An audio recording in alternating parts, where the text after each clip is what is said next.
ఇప్పుడే మా ఎంఆర్పిఎస్ మిత్రులు వచ్చారు. ఎందుకు వచ్చింది కదా, వాళ్ళని ఎవరో పిలుస్తారాలే.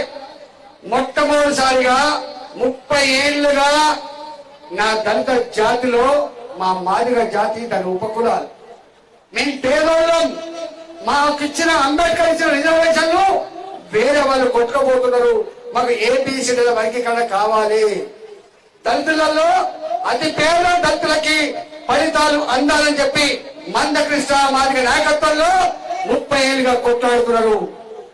అనేక మంది చనిపోయి గాంధీ భవన్ మీద వాళ్ళ హక్కుల కోసం పోతే 3 మా దళిత బిడ్డలు పెట్రోల్ మంటల్లో మాడిపోయిన సందర్భాన్ని మేము చూసాం. ఇవాళ అలాంటి సమస్య 30 ఏళ్ళుగా అనేక పార్టీలు వచ్చినాయి రాష్ట్రంలో, దేశంలో అనేక పార్టీలు వచ్చినాయి. కానీ మాదిగ జాతి సమస్యను మాత్రం వాడు పరిష్కరించలేదు. 30 ఏళ్ళుగా అరణ్య రోదనగానే మిగిలిపోయింది. కానీ మన మోడీ గారు వచ్చి ఒకటే మాట్లాడు, 30 ఏళ్ళుగా ఒక దళిత జాతి, అందులో కడిమీదకున్న జాతి మా హక్కులు మాకు కావాలని చెప్పి కొట్లాడితే అది పరిష్కారం కాకపోతే ఈ దేశ ప్రజాస్వామ్య వ్యవస్థకి కలంకం అని చెప్పి మనం ఉండి ఏం లాభం అని చెప్పి స్వయంగా వాళ్ళను పిలిపించుకొని మీటింగ్ పెట్టి బాధ్యత 30 ఏళ్ల సమస్య ఏబిసిడీల వర్గీకరణకు పరిష్కారం చూపెట్టిన వ్యక్తి అన్నట్టు.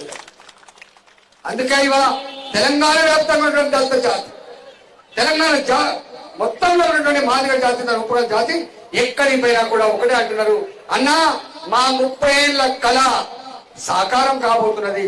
అందుకే మా ఆశీర్వాదం, మా మద్దతు నరేంద్ర మోడీ గారికి మాత్రమే చెప్తున్నారు. ఒకనాడు మేము వ్యతిరేకంగా ఉన్నాం ఆ పార్టీకి, కానీ ఆ పార్టీ పేదల పక్షాన ఉంటుందని, ఆ పార్టీ అణిచివేత గురే వాళ్ళ పక్షాన ఉంటుందని చెప్పి మాకు అర్థమైపోయింది. అందుకనే మా ఓటు, మా ఆశీర్వాదం, మా మద్దతు కూడా, మా మాదిగల మద్దతు కూడా నరేంద్ర మోడీ గారికి చెప్పి ఎక్కడికి పోయినా మాకు వర్తిస్తాం.